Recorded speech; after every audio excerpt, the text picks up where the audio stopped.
এই ধরনের অঙ্ক বারবার আসে, কিন্তু প্রচুর স্টুডেন্ট ভুল করে। এনডিএস গ্রুপ ডি 2026-এ এসেছিল।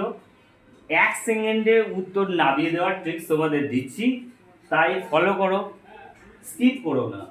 যদি P/Q সমান 3:8 হয় এবং QR 6-7 হয়, তাহলে PQR এর মান কত?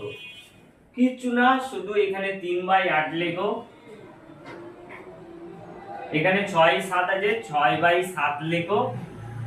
এবার গুণ করার পদ্ধতি, 3-এর সাথে আগে 6-এর গুণ করবে, হলো। তারপর 8-এর সাথে 6-এর গুণ করবে, হলো। তারপর 8-এর সাথে 7-এর গুণ করবে। ক্লিয়ার?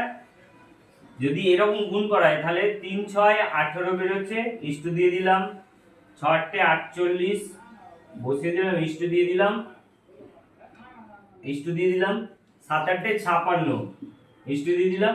এটাকে কাটবো, কাটাকাটি যায়, 2 দিয়ে কাটলে 9 দুগুণে 18, 24 দুগুণে 48 আর 28 দুগুণে 56। দেখো এইটা হচ্ছে অ্যান্সার, এখানে রয়েছে সি। প্রথম লাগলো?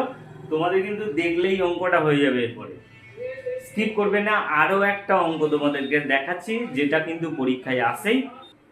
এই কোশ্চেনটা কিন্তু এনটিএস গ্রুপ ডি 2026-এ এসেছিল এবং অনেক স্টুডেন্টই আশা করি মিস করেছে।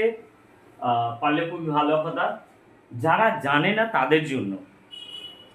দেখো বলেছে স্টার এর কোন পূর্ণ সংখ্যা মানের জন্য এত সংখ্যাটি 9 দ্বারা বিভাজ্য হবে।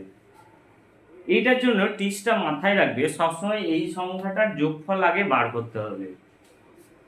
5 6 7 2 3, তো প্লাস স্টার লিখে দিলাম, যেটা শূন্যস্থান আছে পরে লিখলাম। এই কটা যোগ করলে 11 18 22 23, সংখ্যাটা হচ্ছে 23। তাহলে এর সাথে আমি কত যোগ করলে বলো তো? সেটা 9 দিয়ে ভাগ হবে। 23-এর সাথে 4 যদি ভাগ করা হয় তাহলে গিয়ে 27 হবে, এবং 27টা 9 দিয়ে ভাগ হবে। তাহলে 4টাই হচ্ছে মেন, আর এই 4টাই হচ্ছে অ্যান্সার। একদম শর্টকাট করে দিলাম, পরীক্ষায় আসবে। তো আশা করি যারা ভিডিওটা দেখেছো তাদের আর ভুল হবে না। তো যদি এই ধরনের কিছু ভিডিও পেতে চাও তাহলে অবশ্যই সাবস্ক্রাইব করো এবং কমেন্ট করো কী ধরনের অঙ্ক তোমরা চাইছো, আমি শেখানোর চেষ্টা করব।